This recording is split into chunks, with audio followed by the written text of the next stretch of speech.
Hello guys, नमस्कार, very good morning.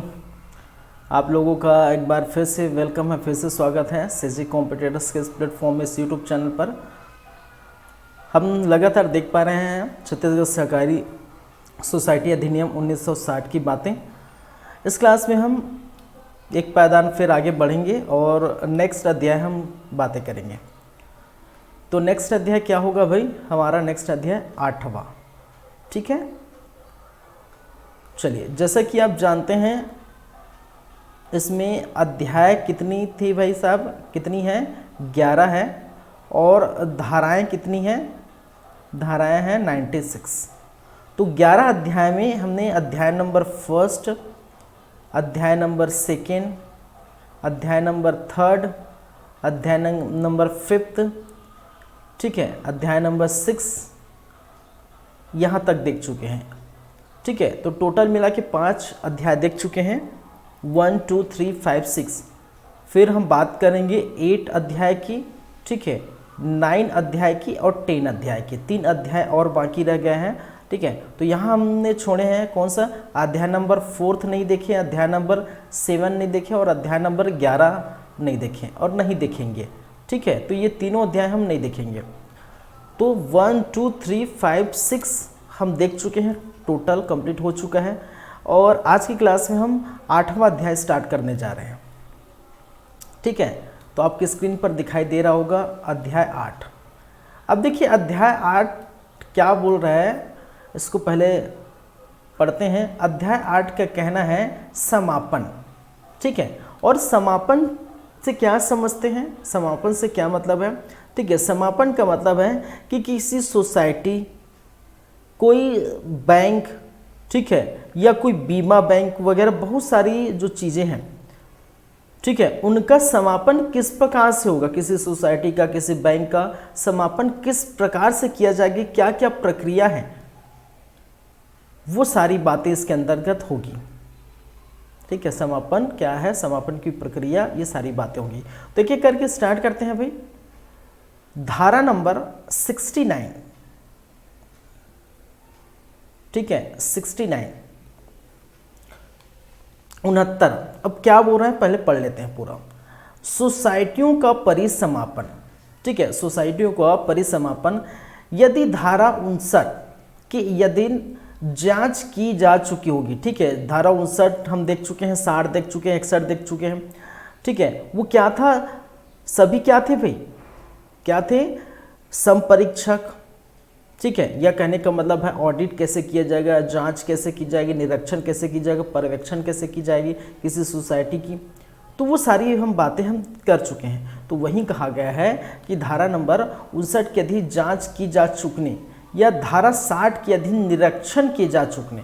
धारा 59 में जांच की बातें की गई हैं और 60 में निरीक्षण की बातें की गई हैं, ठीक है। और उसके पश्चात या किसी सोसाइटी से कम कितने? 3/4 सदस्यों द्वारा किए गए आवेदन के से प्राप्त रजिस्ट्रार की यह राय हो सकती है कि परिसमापन कर दिया जाएगा, तो वह उसका परिसमापन करने के आदेश दे देंगे, ठीक है। तो यदि हम इस प्रकार से देखें कि धारा नंबर 69 का क्या बोलना है भाई? धारा नंबर 69 का कहना है कि क्या है? सोसाइटियों का परिसमापन, सोसाइटियों का क्या है? परिसमापन। तो सोसाइटियों का समापन कैसे करेंगे, ठीक है। तो कहा गया है कि यदि 69 के अंतर्गत क्या की गई हो? जांच कर चुकी हो, ठीक है। सॉरी 59, 69 है, 59 के अंतर्गत और 60 के अंतर्गत निरीक्षण हो गया है, और इनके अंतर्गत ये पाया गया है कि ये क्या है, ठीक है, जांच में, ठीक है, जांच में ये क्या गया है? दोषी पाया गया है। मान के चलिए क्या हो गया है? दोषी पाया गया है किसी भी प्रकार की। तो ऐसी स्थिति में क्या होगा? ऐसी स्थिति में जो वहाँ के 3/4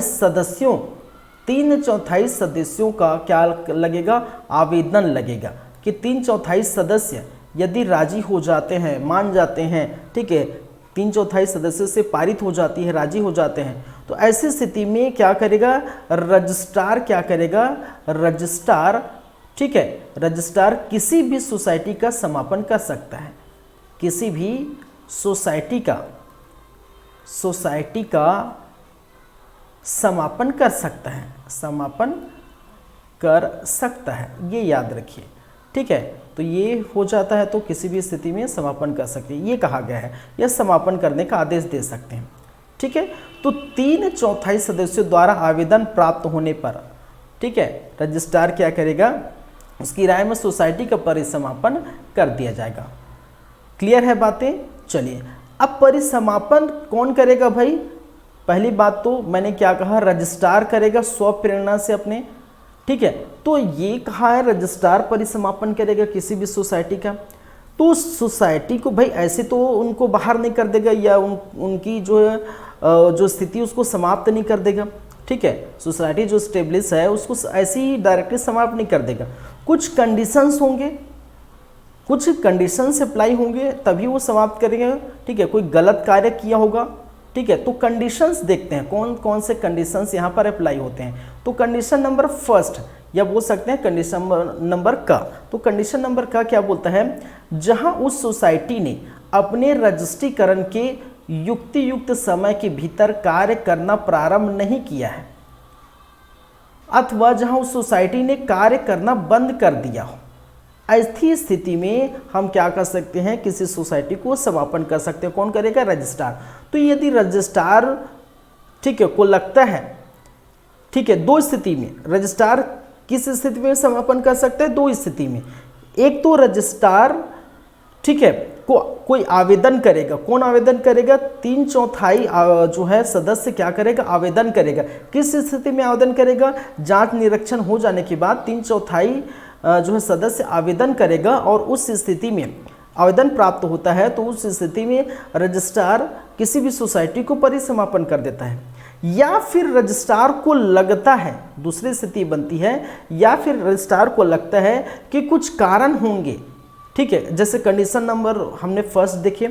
ठीक है, फर्स्ट क्या बोल रहा है कि रजिस्ट्रार अपने स्वप्रेरणा से, ठीक है, ये उनको संभावना हो जाती है, ये संभावना व्यक्त कर लेते हैं कि अगर कोई सोसाइटी रजिस्ट्रीकृत है और वो सोसाइटी अभी तक काम स्टार्ट नहीं किया है, ऐसी स्थिति में, या फिर वो सोसाइटी जिस उद्देश्य के लिए बना है वो उसका काम क्या है, वो बंद कर दिया है, काम करना बंद कर दिया है, तो दोनों ही स्थिति में क्या हो सकता है, रजिस्ट्रार किसी सोसाइटी को पूरी तरह से क्या कर सकते हैं, समाप्त कर सकता है।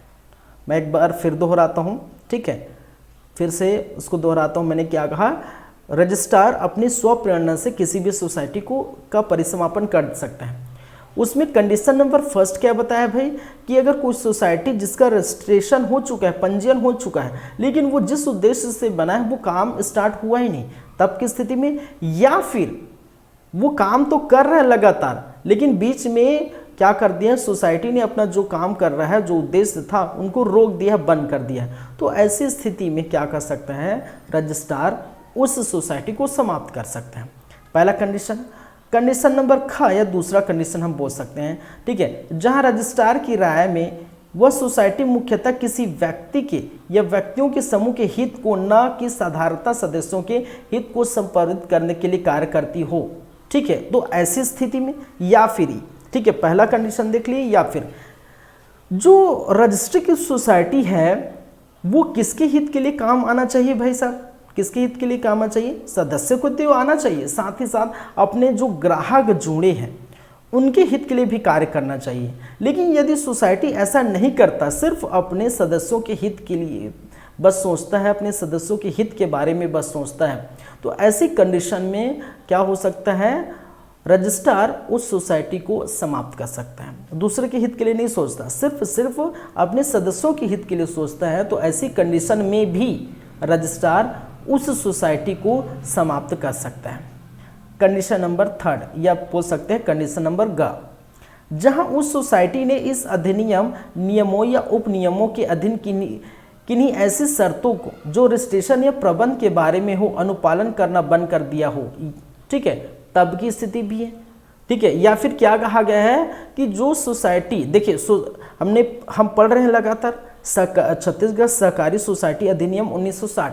यदि कोई सोसाइटी इस अधिनियम के अंतर्गत, ठीक है, इस अधिनियम के अंतर्गत बनाए गए उपविधियां, इस अधिनियम के बनाए गए बायलॉस, इस अधिनियम के अंतर्गत बनाए गए नियम कायदे कानून को फॉलो नहीं करता, ठीक है, और इनके प्रतिरूप, ठीक है, इनसे क्या करते हैं, ऐसे कानून का, ऐसे नियमों का पालन नहीं करता, तो ऐसी स्थिति में उनको क्या कर सकते हैं, समाप्त कर सकते हैं। सिंपल सी बातें चल रही है, कोई दिक्कत नहीं है।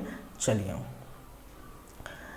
जहां कुछ जो प्राथमिक उधार सोसाइटी सदस्यों से अपनी पूरी अतिशोध्य मांग लगातार 3 वर्षों तक, 3 सहकारी वर्षों तक, 3 सहकारी वर्षों कहने का मतलब 3 वित्तीय वर्ष बोल सकते हैं। 3 सहकारी वर्ष मतलब 3 वित्तीय वर्ष, तो 3 वित्तीय वर्ष तक वसूल न करने, व्यतिग्रह करने तथा अनुष्ठान के पश्चात भी सोसाइटी पूरी अतिशोध मांग वसूल करने में असफल रहते हैं, तब की स्थिति में हो सकता है, ठीक है।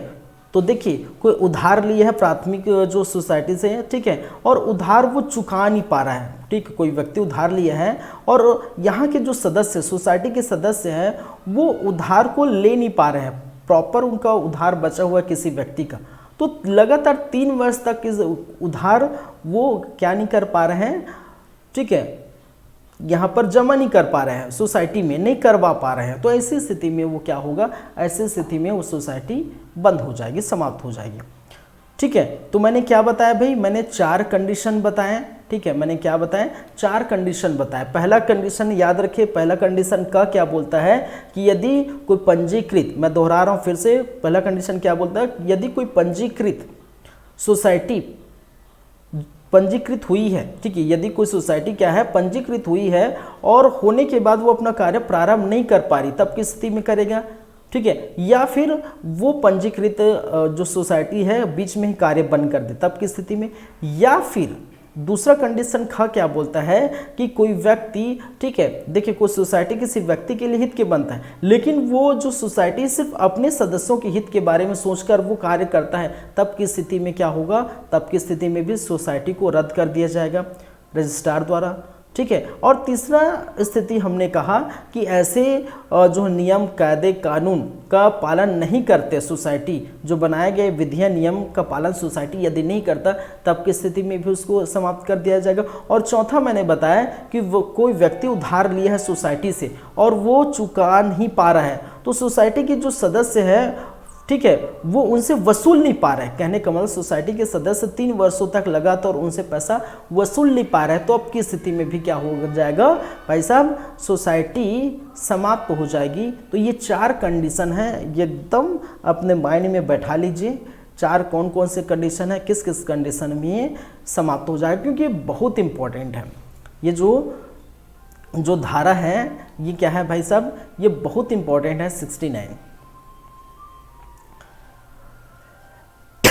चलिए नेक्स्ट, अब नेक्स्ट क्या बोल रहे हैं कि थर्ड क्या बोल रहे हैं, उपधारा 1 या उपधारा 2 के अधीन कोई आदेश तब तक पारित नहीं किया जाएगा जब तक कि प्रस्तावित आदेश के विरुद्ध कारण दर्शाने का युक्त अवसर संबंधित सोसाइटी को न दिया गया और उसके द्वारा किए गए अभ्यवेदन यदि कोई हो तो विचार न कर लिया गया हो। कहने का मतलब है किसी सोसाइटी को यदि हम ब्लेम लगा रहे हैं कि ये चारों कंडीशन में कोई भी कंडीशन कि आपने ऐसा किया है, वैसा किया है, ये किया है, वो किया है, तो आपको समाप्त कर देंगे, ठीक है, ये चारों कंडीशन ब्लेम लगा रहे हैं। तो रजिस्ट्रार ऐसा नहीं है कि ब्लेम लग गया, ठीक है, मान के चले कोई भी ब्लेम लग गया इन चारों में से, तो रजिस्ट्रार ऐसा नहीं कि फट से उसको हटा दिया जाएगा।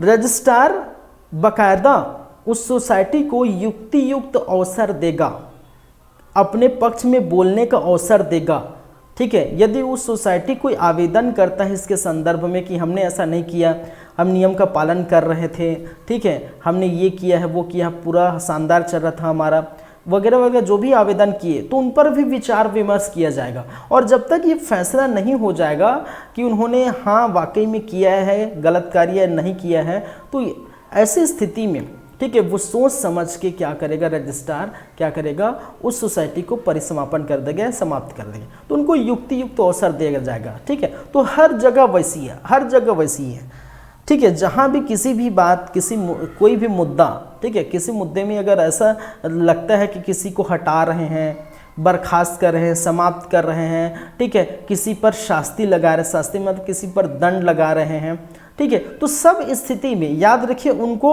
बोलने का, अपनी राय रखने का, अपनी बातों को रखने का अवसर, युक्त अवसर देते ही हैं हर स्थिति में, ये याद रखेंगे, ठीक है। तो ये कोई दिक्कत नहीं, ये हमेशा रहता है। आप इतने पढ़ चुके हैं, ठीक है, धारा नंबर 1, 2 में तो हमने देखे नहीं, ठीक है। फिर 3rd, 4th, 5th मतलब अध्याय, ठीक है, 3rd से, ठीक है, 3rd अध्याय, 3rd देखें, अध्याय 5th देखें, अध्याय 6 देखें, ये सारी में सारी चीज़ें बातें हैं, ठीक है। तो सबको युक्त अवसर मिलता ही है। चीज़ें क्लियर हैं?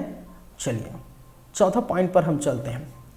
रजिस्ट्रार किसी सोसाइटी के परिसमापन संबंधित किसी आदेश को उस सोसाइटी का रजिस्ट्रीकरण रद्द होने के पूर्व किसी भी समय उस दशा में जो है रद्द कर सके, जबकि उसकी राय में सोसाइटी का अस्तित्व में बना रहना आवश्यक है। कहने का मतलब है कि रजिस्ट्रार, ठीक है, सोसाइटी के परिसमापन संबंधित आदेश जारी कर दिया और बाद में उनको रियलाइज़ हुआ रजिस्ट्रार को कि भाई साहब नहीं, ये सोसाइटी आवश्यक है, ये रहना चाहिए, भले कुछ भी हो ये सोसाइटी रहना चाहिए। तो जो परिसमापन आदेश दिया गया है उसको वो क्या कर सकता है, रद्द कर सकता है और उसको अस्तित्व में बनाए रख सकता है। कौन? रजिस्ट्रार। तो ये चौथी बातें थी। पांचवी बातें, इस धारा में अंतर्विष्ट किसी बात के होते हुए भी किसी भी सहकारी बैंक का परिसमापन रिजर्व बैंक ऑफ इंडिया के लिखित पूर्व मंजूरी द्वारा किया जाएगा, अन्यथा नहीं। तो ये बात भी हमेशा लागू हो रही है। याद रखिए, जब भी सोसाइटी की बात हम कर रहे हैं, जब भी प्राथमिक सहकारी सोसाइटी समिति की बात कर रहे हैं, हमेशा याद रखिए ये पूरा, ठीक है, किस पर डिपेंड रहेगा? ये रजिस्ट्रार पर डिपेंड रहेगा, ठीक है। चाहे तो वो कुछ भी कर सकते हैं, तो रजिस्ट्रार का दायित्व है, रजिस्ट्रार की यहाँ शक्ति थी कि सोसाइटी को हटा सकते हैं। लेकिन जब भी बात आती है कोई बैंक की, कोई भी बैंक हो, कोई सरकारी बैंक, कोई भी बैंक हो, जब भी कोई बैंक की बात आती है तो हमेशा आप देखे हैं आरबीआई सामने आता है। तो जब यदि किसी सरकारी बैंक को अब हटाना चाह रहे हैं तो उसके लिए आरबीआई की पूर्व मंजूरी होगी, रिजर्व बैंक ऑफ इंडिया की पूर्व मंजूरी होगी। अब जब तक रिजर्व बैंक ऑफ इंडिया नहीं बोलता है कि भाई साहब इसको नहीं हटाना है, तब तक रजिस्ट्रार छुएगा नहीं, हाथ नहीं लगाएगा ऐसी चीज़ों के लिए, ठीक है। यदि रजिस्ट्रार बोल देते हैं भाई साहब हाँ ये गलती किए हैं, तो ऐसे जो बैंक को आप हटा सकते हैं, तो रजिस्ट्रार ऐसी स्थिति में आरबीआई की मंजूरी होने के बाद रजिस्ट्रार अपना कर्तव्य का निर्वहन करेगा, ये याद रखिए। तो पूर्व मंजूरी किसकी चाहिए? आरबीआई की। किसी सरकारी बैंक में पूर्व मंजूरी क्या चाहिए? आरबीआई की, रिजर्व बैंक ऑफ इंडिया की चाहिए। ये हमेशा याद रखें, ठीक है, ये गांठ बांध के रख लीजिए दो चीज़। चलिए ये हो गया। अब धारा 69 का 69 हम देख चुके हैं, अब देखते हैं धारा 69 का। अब धारा 69 का क्या बोलता है भाई? कि सरकारी बैंक का परिसमापन, चलिए देखते हैं।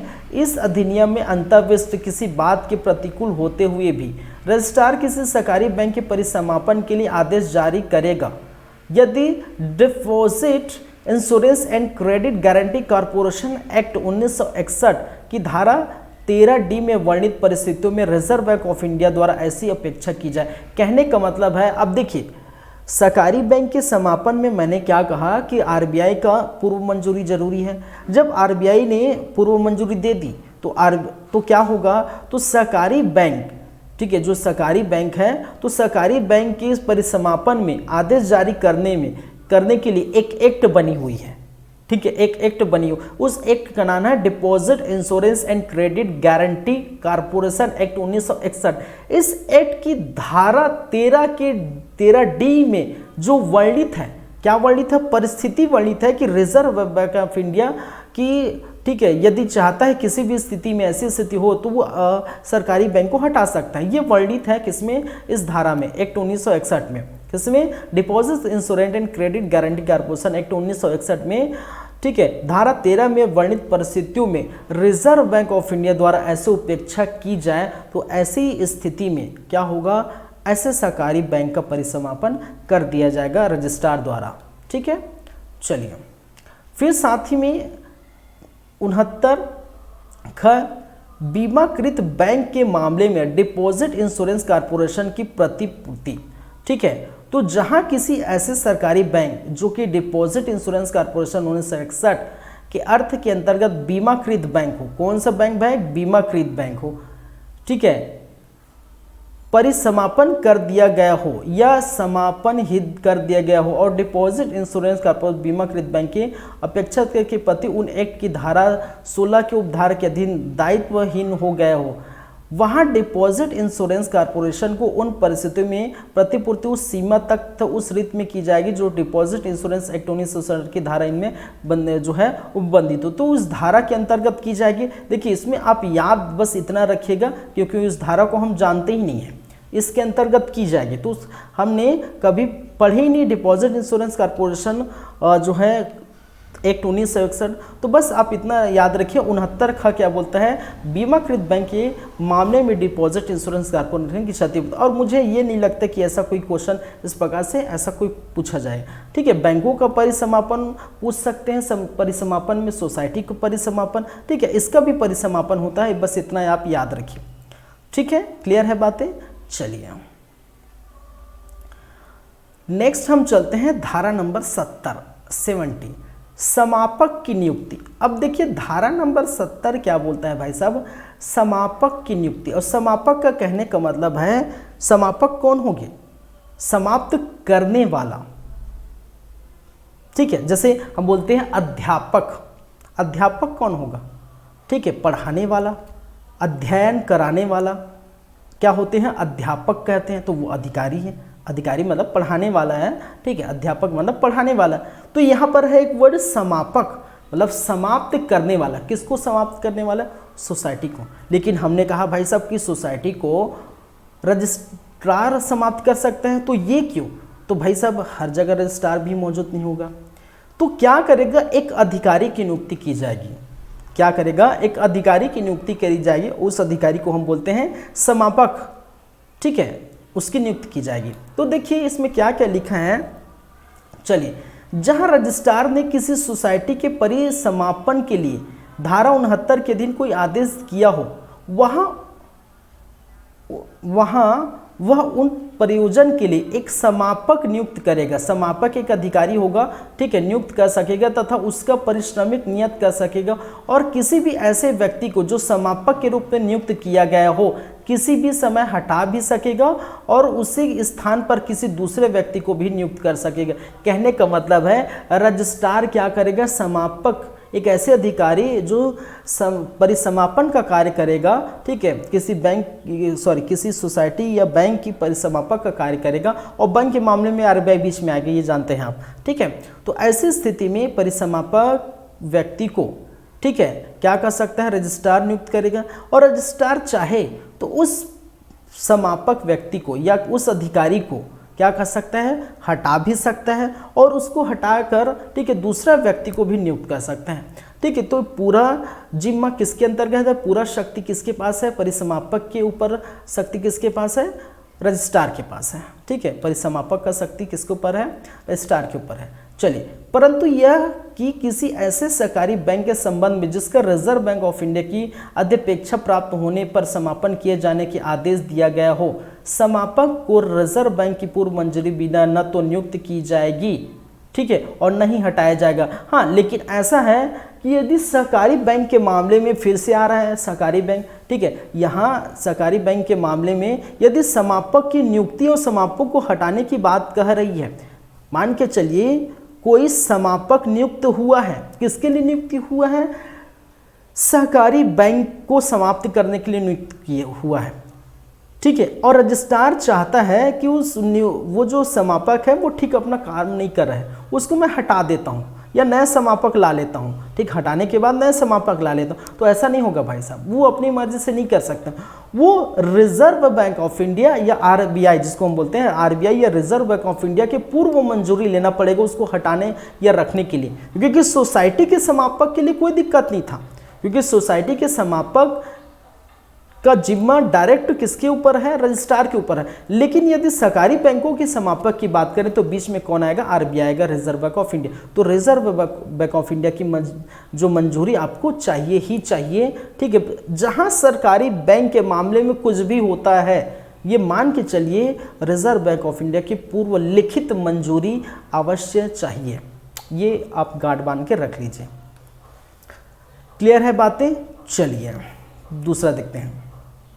कोई समापक नियुक्त हो जाने पर ऐसी समस्त संपत्ति, चीज, वस्तु तथा उन अनुयोग्य दावों को जिसके लिए सोसाइटी हकदार हो या हकदार प्रतीत होती हो अपनी अभिरक्षा में अपने नियंत्रण में लेगा और ऐसे संपत्ति, चीज, वस्तु तथा दावों की हानि या उसके क्षय या उनके होने वाले नुकसान रोकने के लिए ऐसे उपाय करेगा जैसे कि आवश्यक या जो है समीचीन समझे। कहने का मतलब है कि अगर समापक क्या कर देता है, किसी सोसाइटी को समाप्त कर देता है, तो सोसाइटी अपना बोरिया बिस्तर पैक करेगा, सबको अपने चीज़ों जो उनको ज़रूरत है, ठीक है, जो दस्तावेज है, जो भी चीज़ है, वो सबको इकट्ठा करके रखेगा, अपना रखेगा, तो इस सोसाइटी समाप्त हो गया। लेकिन ऐसे चीज़, उनकी ज़रूरतें की चीज़, ठीक है, जो भी है उनको वो क्या करेगा, संभाल के रखेगा।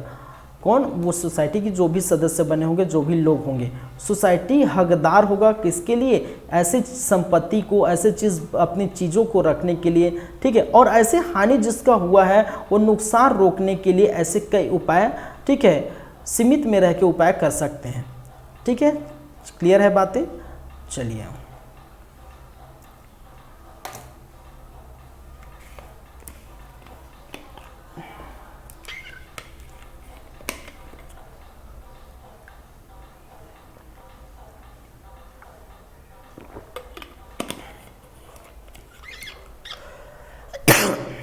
सॉरी,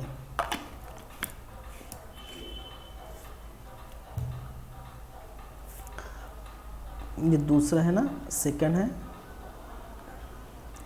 थर्ड, जहां कोई अपील, धारा 78, ठीक है, हम देखेंगे इधर 78 आएगा तो की अधीन की जाए, वहां किसी सोसाइटी के परिसमापन का धारा 69 के अधीन किया गया आदेश तत्पश्चात तब तक परिवर्तित नहीं किया जाएगा जब तक कि आदेश की पुष्टि अपील में न कर दी जाए। तो ठीक है, अपील में आदेश की पुष्टि करना है, तब तक उसको क्या है, नहीं कर दी, परिसमापन न कर दी जाए। ठीक है, चलिए, तो ये इतना इम्पोर्टेंट नहीं है। और क्या है, जाके परिसमा को या आदेश अपील में पास, ठीक है, ये पढ़े न पढ़े कोई मतलब नहीं है। ठीक है, ये इतना इम्पोर्टेंट नहीं है, बस इसमें से 2-3 चीज़ याद रखिए। ठीक है, समापक की नियुक्ति, ठीक है, कौन करेगा, किस प्रकार से करेगा, ये इंपॉर्टेंट है, ये इंपॉर्टेंट नहीं है यहाँ से। चलिए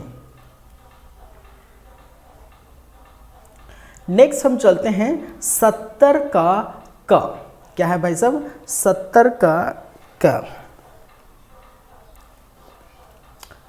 70 का क्या बोल रहा है, समापक का नियंत्रण। समापक का नियंत्रण क्या बोल रहा है कि समापक की नियुक्ति के पश्चात किसी सोसाइटी की समस्त शक्तियां, चाहे वह निर्वाचित हो, नाम निर्दिष्ट हो या समाप्त हो जाएगी, या इसके पश्चात सोसाइटी के कर्मचारी समापक के नियंत्रण और पर्यवेक्षण के अधिक कार्य करेगी। ठीक है, देखिए, समापक का नियंत्रक कहने का मतलब किसी सोसाइटी को अगर समाप्त हो रहा है, ठीक है, तो निर्वाचित, नाम निर्दिष्ट सभी सदस्य की जो है चीज़ें सभी समाप्त हो जाएगी। तो सभी शक्ति किसके पास चली जाएगी भाई साहब, समापक के पास चली जाएगी।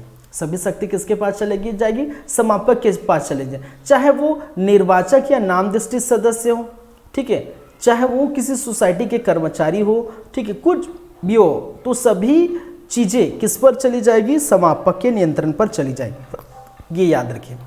ठीक है, समापक के अधीन रह जाए। समापक की शक्तियों के बारे में बताया गया है, समापक की क्या क्या शक्तियां हैं। ठीक है, चलिए, तो ये बहुत सारी शक्तियां हैं जो आप पढ़ सकते हैं, देख सकते हैं। यहाँ से आप याद रखिए क्या क्या शक्तियां हैं। ठीक है, इसमें कुछ है ही नहीं।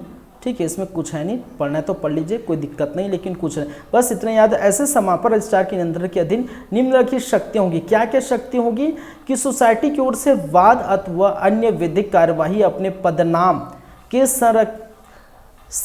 स्थित करना तथा वादों तथा अन्य विधि कार्यवाही में सोसाइटी की ओर से प्रतिरक्षा का पदनाम करना। कहने का मतलब है किसी सोसाइटी का अगर समापन हो रहा है तो ऐसी स्थिति में जितने भी वाद होगा, जितने भी चीज़ें होंगी, वो किसके समापक के नाम पर होगी कि भाई सब समापक ने इस सोसाइटी का क्या किया है। मान के चलिए कुछ सोसाइटी है और कुछ सोसाइटी को समाप्त किया तो उस समापक के नाम पर रहेगा कि इस सोसाइटी का समापन इस समापक द्वारा किया गया है। ठीक है, तो यही क्या है, पद नाम पर करना होगा। ठीक है, पद नाम उसके पद के नाम से होगा। ठीक है, प्रतिरक्षा अपने पद के नाम से होगा। कहने का मतलब समापन के पद के नाम से, ठीक है, वो की जाएगी। क्लियर है बातें। चलिए, सदस्य या भूतपूर्व सदस्य या मृत सदस्यों की संपदा या उनके नाम जैसे व्यक्ति, वारिसों या विधिक जो है प्रतिनिधि द्वारा या किन्हीं अधिकारियों या भूतपूर्व अधिकारी द्वारा सोसाइटी के अस्तियों के प्रति किए जाने वाले या किए जाने वाले शेष अभिदाय का समय समय पर अवधारण करें। कहने का मतलब है अगर कोई सदस्य है, भूतपूर्व सदस्य, मृत सदस्य है, ठीक है, तो उनके वारिस होंगे मृत सदस्य, तो उन जो भी शेष राशि बचेगा तो उसको समय समय पर अभिदाय करने का उदाहरण में रहेगा। याद रखेंगे। चलिए, बहुत सारी बातें हैं। ठीक है, तो ये बस इसको पढ़ लीजिए। ये सबको मैं पढ़ते अगर देखूं तो टाइम निकल जाएगा। ठीक है, ये पढ़ लीजिए भाई। ठीक है, ठीक है, सदस्यों की मृत नाम जैसे व्यक्ति होगी। ठीक है, बहुत सारे इनकी शक्तियाँ, जो भी शक्तियाँ सोसाइटी के समापन के संदर्भ में या कोई भी शक्तियाँ इनके अंतर्गत रहेगी। ठीक है, यह अवधारित करना कि क्या कोई व्यक्ति सदस्य, भूतपूर्व सदस्य, मृत सदस्य, नाम जैसे व्यक्ति है। सोसाइटी के आस्तियों के संग्रह तथा वितरण के बारे में ऐसे निर्देश होगा कि सोसाइटी के कामकाज के परिसमापन करने के लिए आवश्यक प्रतीत हो। ठीक है, तो ये भी करेगा।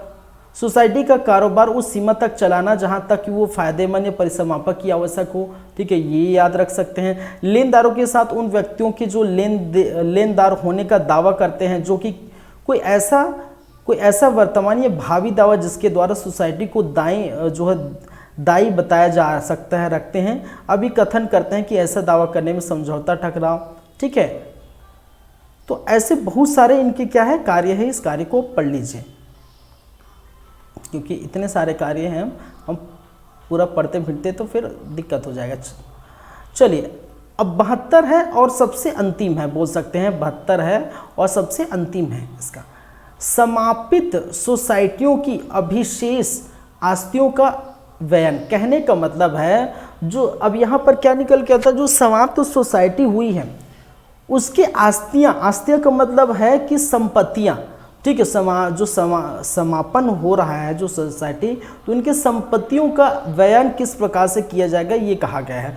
ठीक है, तो किसी परिसमापित सोसाइटी के समस्त दायित्व तो उसके के अंतर्गत समादत्त अंश पूंजी, ठीक है पूर्ति की जाने के पश्चात अधिशेष रह गई अस्तियाँ। कहने का मतलब है उनकी राशियाँ, पैसा, ठीक है, उनके सदस्यों में विभाजित नहीं की जाएगी। याद रखें, उनके सदस्यों में विभाजित नहीं की जाएगी, अपितु वो किसी ऐसे उद्देश्य जो कि सोसाइटी के उपविधि में मंडित हो के लिए उपयोजित की जाएगी। और कोई उद्देश्य इस प्रकार मंडित न हो कि ऐसे लोकोपयोग उद्देश्य सोसाइटी के साधारण सम्मेलन द्वारा अवधारित किया जाए, रजिस्टर द्वारा अनुमोदित किया जाए के लिए उपयोजित किया जाएगी कि वो परामर्श से रजिस्ट्रार द्वारा लिखित सभी किसी के लिए भी संपूर्ण या भागत की जाएगी जो भी है।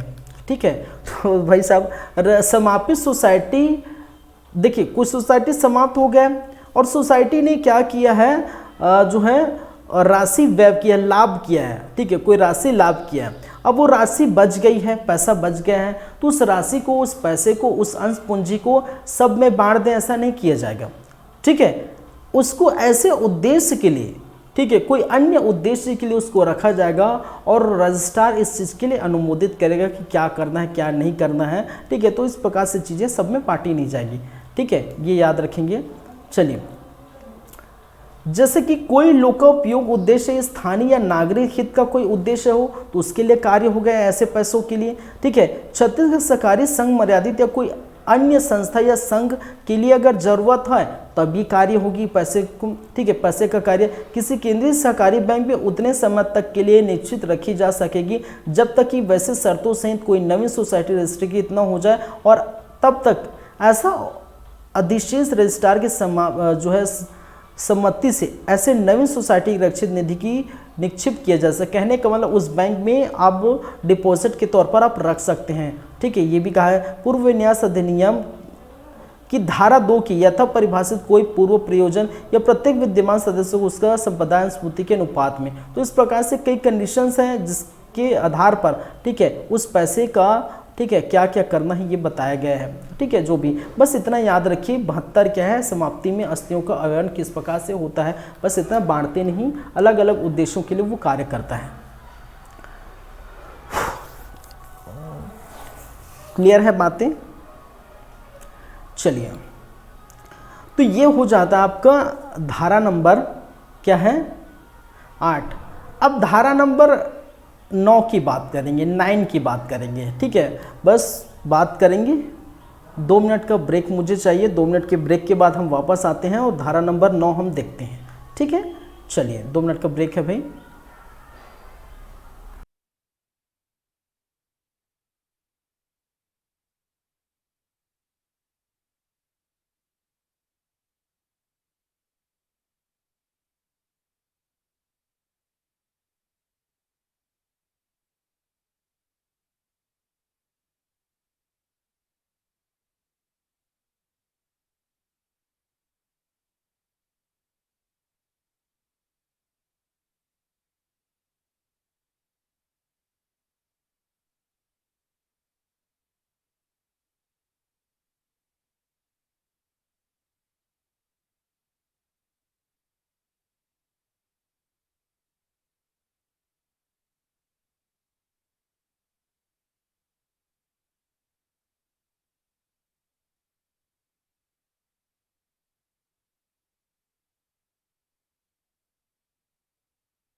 चलिए फिर से आप सभी का वेलकम है, स्वागत है। ब्रेक के बाद कंटिन्यू करते हैं।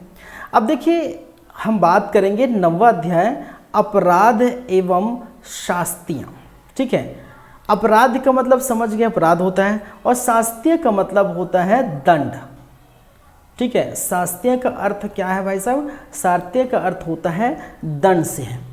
ठीक है, तो अगर इस संबंध में, सोसाइटी के संबंध में, किसी भी प्रकार के सोसाइटी या जो भी क्या है बैंक हो गए, इसके संबंध में अगर किसी भी प्रकार का अगर अपराध करते हैं, आप कुछ भी छुपाते हैं, बहुत सारे कंडीशन हैं हम देखेंगे। ठीक है, तो ऐसी स्थिति में कितना दंड आपको भोगना पड़ेगा, वहाँ के सदस्य, कर्मचारी, वहाँ के व्यक्ति जो भी है, उनको कितना दंड भोगना पड़ेगा, ये बताया गया है। ठीक है, तो यही है अब जो है अपराध एवं शास्त्रीय। अब देखिए इसमें सिर्फ आप क्या पढ़ेंगे, ठीक है, इसमें इधर उधर भटकने की ज़रूरत नहीं है, आप डायरेक्ट पढ़ेंगे क्या है इसमें, धारा नंबर 74। डायरेक्ट क्या पढ़ेंगे? धारा नंबर 74। ठीक है, अब देखिए पढ़िए कि इस अधिनियम के अधीन अपराध होगा। क्या कहा है? इस अधिनियम के अधीन क्या होगा? अपराध होगा। तो किस किस कंडीशन में अपराध कहलाएगी, कौन कौन बातें जो होगा वो अपराध की श्रेणी में आएगा, क्या क्या बातें हैं, क्या क्या कार्य है, वो अपराध की श्रेणी में आएगा। ठीक है, तो देखते हैं क्या क्या कार्य है। तो देखिए पहला, फर्स्ट का कोई बोर्ड या उसका अधिकारी या सदस्य जानबूझकर कोई मिथ्या रिपोर्ट पेश करता है या मिथ्या जानकारी देता है या ऐसे लेखे रखने में बेईमानी से चूक करता है या मिथ्या लेखे बेईमानी में रखता है।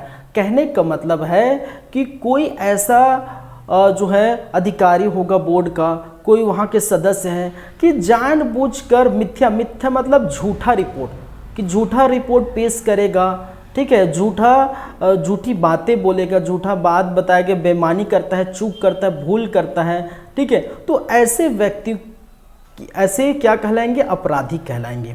और ऐसे अपराधी के लिए जो सज़ा होगी, ठीक है, ऐसे अपराधी के लिए जो सज़ा होगी वो कितनी होगी भाई? 50,000 की होगी। याद रखेंगे, ऐसे अपराधी जो क्या करता है, जो भूल करता है, चूक करता है, मिथ्या बोलता है, ठीक है, कहने का मतलब गलत बोलता है, ऐसे अपराधी की सज़ा कितनी होगी? 50,000 होगी। ये याद रखें। क्लियर है बातें? चलिए दूसरी हम बातें करते हैं। किसी निर्माणाधीन सोसाइटी के लिए अंशदान संग्रह करने वाला कोई भी व्यक्ति उस अंशदान को उसकी प्राप्ति के 14 दिन के भीतर, कितने दिन के भीतर? 14 दिन के भीतर छत्तीसगढ़ राज्य सहकारी बैंक, मर्यादित केंद्रीय बैंक, किसी नगरीय सहकारी बैंक या किसी डाकघर बचत खाता में जमा नहीं करता, तब की स्थिति में। ठीक है, तो जो निर्माणाधीन है, निर्माणाधीन कहना है जो चीज़ें बन रही, सोसाइटी बन रही है। ठीक है, तो सोसाइटी बन रही है और अपना अंशदान संग्रह करने वाला कोई व्यक्ति अंशदान को 14 दिन के भीतर किसी बैंक में अगर जमा नहीं कराता, तो ऐसी स्थिति में वो क्या कहलाएंगे? अपराधी कहलाएंगे। और ऐसे अपराधी को जो सज़ा मिलनी है वो कितनी मिलनी है भाई साहब? 25,000 रुपया सज़ा उनको मिली है, दंड मिलनी है उस अपराध के लिए। इस अपराध के लिए, किसके लिए? अपराध का के लिए सज़ा 50,000, अपराध का के लिए सज़ा 25,000। क्लियर है बातें? मेरी बातें क्लियर हो रही है?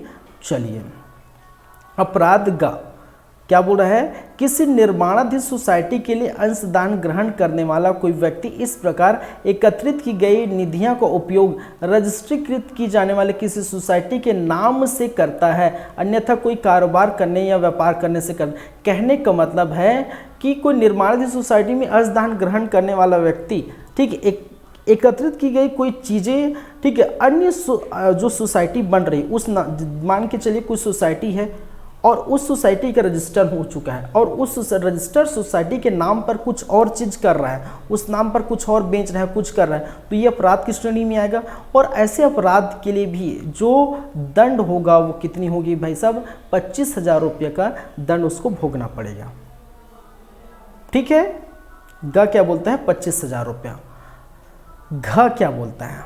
ठीक है, किसी सोसाइटी का कोई अधिकारी अपने स्वयं के उपयोग या फायदे के लिए के लिए या किसी ऐसे व्यक्ति के जिसमें से वो हितबद्ध है, उपयोग या फायदे के लिए किसी अन्य व्यक्ति के नाम पर उधार की जानबूझकर सिफारिश करता है तो उधार मंजूर करता है। ठीक है, कहने का मतलब है कि कोई सोसाइटी का अधिकारी होगा और अपने हित के लिए वो पैसे मांगता है, अपने फायदे के लिए पैसे रखता है और किसी झूठे व्यक्ति को पैसे दिलाता है, तो ऐसे व्यक्ति भी अपराधी कहलाएंगे। और इस अपराध के लिए, ठीक है, अपराध किसके लिए, घ के लिए कितनी राशि हो जाएगी, अपराध घ के लिए 50,000 की राशि, ठीक है, क्या होना पड़ेगा, ठीक है, दंड के रूप में देना पड़ेगा। ठीक है, दंड कितना होगा भाई साहब, 50,000 रुपये दंड उनको, ठीक है, मिलेगा, ये याद रखेंगे।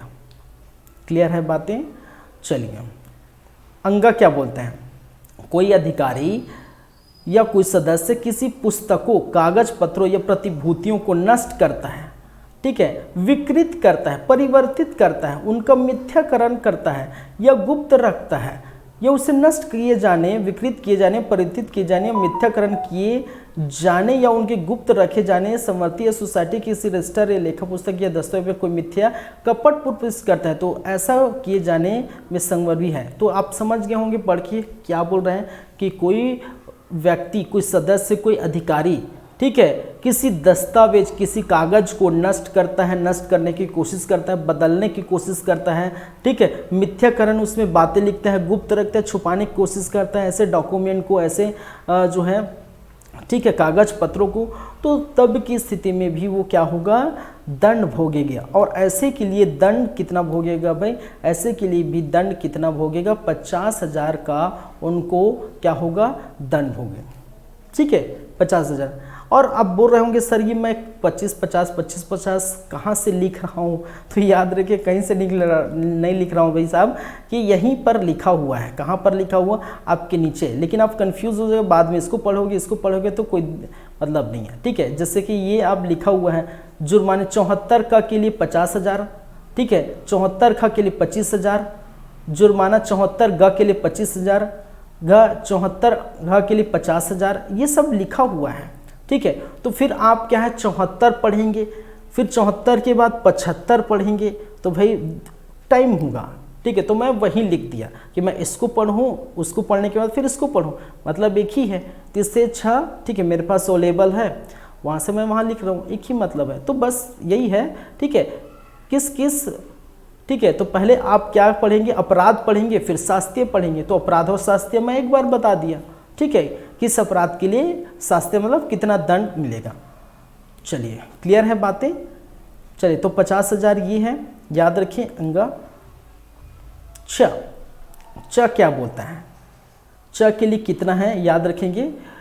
कोई अधिकारी या कोई सदस्य जिसके पास तथा जानकारी, पुस्तकें तथा अभिलेख हो, ऐसी जानकारी जानबूझकर नहीं देता, ऐसी पुस्तक, कागज पत्र पेश नहीं करता, या रजिस्ट्रार द्वारा धारा 53, 58, 59, 60, 67 एवं 70 के अधीन नियुक्त या प्राधिकृत किसी व्यक्ति की व्यक्ति सहायता नहीं। कहने का मतलब है कि कोई अधिकारी होगा या कोई सदस्य होगा, वो जानबूझकर ऐसे पुस्तक, अभिलेख को छुपाता है और रजिस्ट्रार को नहीं देता। ठीक है, या फिर रजिस्ट्रार द्वारा नियुक्त जो प्राधिकृत व्यक्ति है, जो इन धाराओं में बताई गई है, प्राधिकृत व्यक्ति, तो उन प्राधिकृत व्यक्ति या उन रजिस्ट्रार को नहीं सौंपता, तब की स्थिति में भी वो क्या कहलाएगा, अपराधी कहलाएगा। और च के लिए क्या कहा गया है, उसके लिए आपको कितना पे करना पड़ेगा, कहने का मतलब शास्त्रीय या दंड कितना होगा, ये दंड की बातें चल रही ना, दंड कितना होगा, 25,000 रुपया दंड होगा। ठीक है, अपराध के लिए, इस अपराध के लिए च के लिए 25,000 रुपया दंड है। छ, कोई अधिकारी उस सोसाइटी की जिसका कि वह अधिकारी है, उस सोसाइटी का अधिकारी है, पुस्तकों, अभिलेखों, नगदी, प्रतिभूति या अन्य संपत्ति या अभिकरण द्वारा 53 या 70 के अधीन नियुक्त किए गए किसी व्यक्ति को जानबूझकर नहीं सौंपता। ठीक है, तो ये भी बात कही गई है। ठीक है, कोई अधिकारी है, ठीक है, और उस व्यक्ति का क्या है, पुस्तक है, अभिलेख है, जो पढ़ा वो जानबूझकर उस व्यक्ति को नहीं सौंपता, तो ऐसी स्थिति में 6 के लिए क्या कहा गया है, इसके लिए भी जो दंड होगी वो कितनी होगी भाई, 25,000 रुपया की दंड होगी 6 के लिए भी। ठीक है, जा क्या बोल रहे हैं, कोई सदस्य ऐसी संपत्ति जिस पर सोसाइटी का पूर्विक दावा है, ठीक है, कोई सदस्य ऐसी संपत्ति जो सोसाइटी का दावा है कपटपूर्वक बयान करता है, या कोई सदस्य, अधिकारी या कर्मचारी या कोई व्यक्ति विक्रय, अंतरण या बंधन द्वारा अन्यथा अपनी संपत्ति के विवरण सोसाइटी की सुविधा को उपयोग करने के लिए कपटपूर्वक ऐसा करता है। कहने का मतलब है कि ऐसा कोई राशि होगा जो सोसाइटी का है, लेकिन वहाँ जो ऐसे अधिकारी, ऐसे सदस्य उस संपत्ति को रखता है और किसी और में लगाता है, तो ऐसी स्थिति में भी अब वो अपराधी कहलाएगा। और ज के लिए जो सज़ा होगी वो कितनी हो जाएगी भाई? ज के लिए जो सज़ा होगी वो 50,000 की सज़ा होगी, दंड होगा। ठीक है, दंड कितना होगा? दंड कितना भोगना पड़ेगा या शास्ति कितनी होगी? 50,000 रुपये। ठीक है।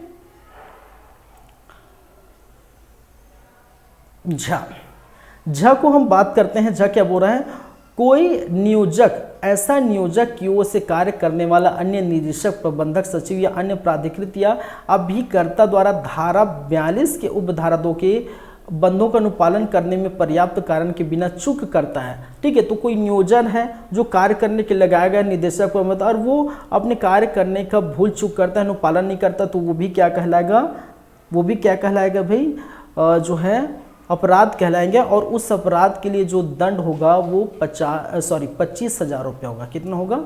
25,000 रुपया होगा झ के लिए। अब समझ गए सभी चीज। ज्ञ के लिए कितनी है देखेंगे। कोई व्यक्ति किसी ऐसी संपत्ति जो धारा 40 को धारा के अधीन भार के अधीन अर्जन करता है या अर्जन करने का, ठीक है, दुष्प्रयोग करता है। ठीक है, तो ऐसी संपत्ति है जो खुद रखना चाहता है, तो ऐसी स्थिति में जो उसका है ही नहीं, तो ऐसी स्थिति में वो कितना दंड उनको दे होगा, शास्ति कितनी होगी? इसके लिए भी 25,000 रुपया होगी।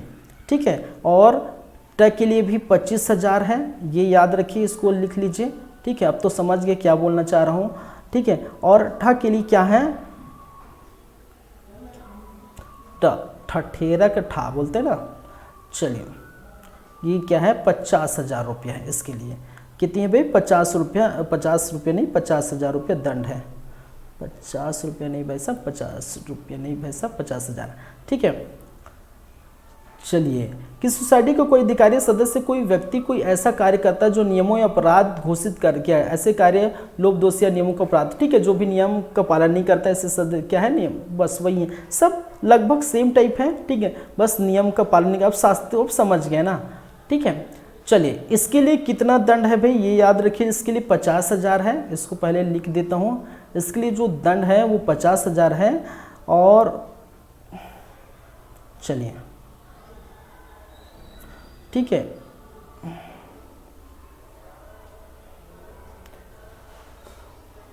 बोर्ड के सदस्यों अथवा पदाधिकारी के निर्वाचन के दौरान पूर्व अथवा पश्चात कोई व्यक्ति ऐसा कोई फर्स्ट जो भ्रष्ट आचरण करता हो, राज्य आयोग के द्वारा घोषित किया गया हो, तो ये भी अपराध कहलाएगा। और इसके लिए दंड का दिया नहीं है। ठीक है, कितना दंड है वो दिया नहीं है, जो भी है, चलिए, वो दिया नहीं है। ठीक है, चलिए, तो ये दंड ये है सब चीज़। ठीक है, तो ये सब पढ़िए। ये देखिए, ये जो आ गया यही दंड। ठीक है, तो सभी चीज़ को मैं लिखा। अब लास्ट में जो दंड मैंने बताया ये है। ठीक है, इसके लिए 50,000 रुपया, ट के लिए 25,000 रुपया। ठीक है, ये सभी चीज़ बताया। उसके बाद ठीक है, इसके लिए देख लीजिए 50,000 रुपये। और इसके लिए दिया नहीं है, जैसे कि राज्य निर्वाचन आयोग द्वारा विहित किया जाए। बस राज्य, ठीक है, बस इतना कहा गया है कि राज्य निर्वाचन आयोग द्वारा जो डिसाइड किया जाएगा। ठीक है, इसका डिसाइड कौन करेगा? राज्य निर्वाचन आयोग। ठीक है, इसके लिए याद रखिए, अंतिम जो मैंने बताया ये तो 50,000 होगा, तो ये राज्य निर्वाचन आयोग द्वारा, राज्य लिख सकते हैं, निर्वाचन आयोग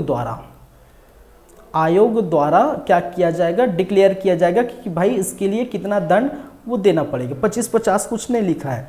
ठीक है, ऐसा कुछ नहीं लिखा है कि राज्य निर्वाचन आयोग क्या करेगा? डिसाइड करेगा कि कितनी दंड उसको भोगनी पड़ेगी।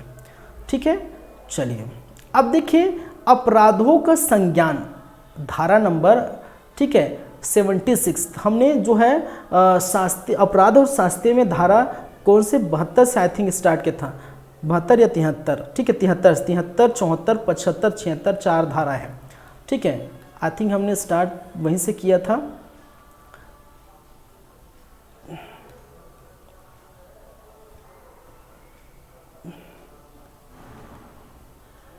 सॉरी 73 से, धारा नंबर 73 से हमने स्टार्ट किया था और 73 से क्या है 76 और 76 अंतिम है। ठीक है, इसको समझिए। अपराधों का संज्ञान, अब संज्ञान से क्या समझते हैं?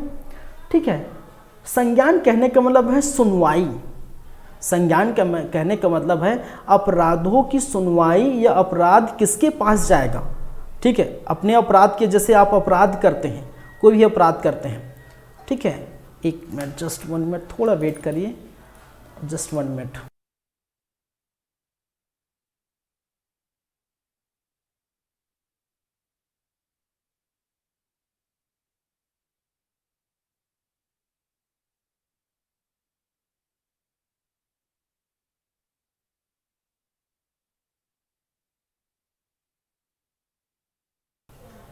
चलिए, मैंने क्या कहा, अपराधों का संज्ञान। जैसे आप अपराध करते हैं, ठीक है, एविडेंस के आधार पर पुलिस अरेस्ट करती है, एफआईआर दर्ज होता है, कोई एफआईआर दर्ज कराते हैं, एविडेंस के आधार पर दर्ज करती है। कोई गंभीर अपराध हो, कोई ऐसी श्रेणी में है, ठीक है, तो मान के चल आपके जो जिला है, जिला न्यायालय में होगा।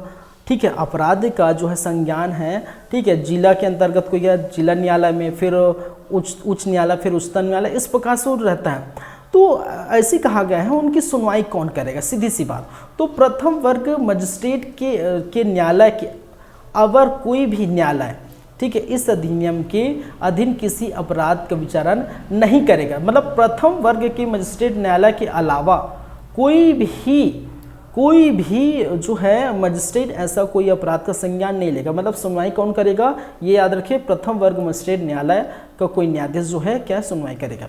ठीक है, और दूसरा बोलता है कि इस अधिनियम के अधीन कोई भी अभियोजन रजिस्ट्रार की लिखित पूर्व मंजूरी के बिना संस्थीय स्थित नहीं किया जाएगा और ऐसी मंजूरी संबंधी व्यक्ति को अपना मामला अभिवेदन करने का अवसर दिए बिना नहीं की जाए। कहने का मतलब है, यदि इसकी सुनवाई की जाती है, ऐसा कुछ होता है, तो सबसे पहले आपको रजिस्ट्रार को अनुमति बताना पड़ेगा। ठीक है, रजिस्ट्रार से अनुमति लेनी पड़ेगी और रजिस्ट्रार, ठीक है, अनुमति लेनी पड़ेगी और साथ ही साथ उस व्यक्ति को, उस क्या है व्यक्ति को, जो क्या है, अब व्यक्ति क्या हो गया है, जो है उसको हम बोल सकते हैं अपराधी व्यक्ति को। ठीक है, ऐसे अपराधी व्यक्ति को भी सूचित किया जाएगा कि आपने अपराध किया, तो उसको युक्तियुक्त अवसर दिया जाएगा, सुनने का, उनके पक्ष रखने को उनको अवसर दिया जाएगा। ये भी है। तो बस याद रखिए, अपराधों का संज्ञान, बस इतना एक लाइन का याद रखिए, अपराधों का संज्ञान कौन करेगा, प्रथम वर्ग मजिस्ट्रेट न्यायालय करेगा। बस इतना याद रखिए। क्लियर है बातें? चलिए, तो क्लियर है, इतनी बातें तो अच्छी बात है, क्लियर होना चाहिए भाई। ठीक है, अब देखिए जो अब बच गए क्या, अध्याय नंबर 10, और अध्याय नंबर 10 में अधिकरण, ठीक है, अधिकरण का गठन। तो ये जो है ये बहुत इम्पॉर्टेंट है, आईएमपी है, इम्पॉर्टेंट है, और ये इम्पॉर्टेंट है, याद रखेंगे, और इसको हम पढ़ेंगे। और इसको पढ़ेंगे कब भाई, नेक्स्ट क्लास में, अच्छे से इसको देखेंगे, अच्छे से पढ़ेंगे नेक्स्ट क्लास में। और मेरे ख्याल से मुझे लगता है कि जो हमारा नेक्स्ट क्लास होगा, ठीक है, वो इस अधिनियम से संबंधित लास्ट क्लास होगा। ठीक है, इस अधिनियम से संबंधित लास्ट क्लास होगा। उसके बाद हम चलेंगे बैंकिंग की तरफ, क्योंकि बैंकिंग हमने स्टार्ट अभी तक किया नहीं। ठीक है, आज जो है, आज कौन सा डेट हो गया, ठीक है, आज 22 तारीख है। ठीक है, 22 तारीख है और अभी टाइम बाकी है, लेकिन ऐसा है कि रिकॉर्डेड क्लास है, अपलोड तो थोड़ी देर बाद में होगी, ये दिक्कत है। चलिए, तो 10वां अध्याय हम पढ़ेंगे, अधिकरण का गठन। तो 77 से हमने स्टार्ट करेंगे और चलेगा अपना कहाँ तक, 80 घातक, और 11 तो हम देखेंगे नहीं, 11 हम देखेंगे नहीं। चलिए, ठीक है, तो आज के लिए बस इतना ही रखते हैं आज के लिए। ठीक है, विदा लेते हैं आप लोगों से, फिर मुलाकात होगी, फिर बातें होगी। अध्याय 10वां और अधिनियम से संबंधित अपनी लास्ट क्लास होगी, फिर हम बैंकिंग स्टार्ट करेंगे। चलिए, क्लियर है, बातें हमारी क्लियर है भाई। तो हम रखते हैं, आज की क्लास को यहीं समाप्त करते हैं। थैंक यू, धन्यवाद, बाय, शब्बा खैर, मिलते हैं। जय हिंद, जय भारत। चलिए, ठीक है।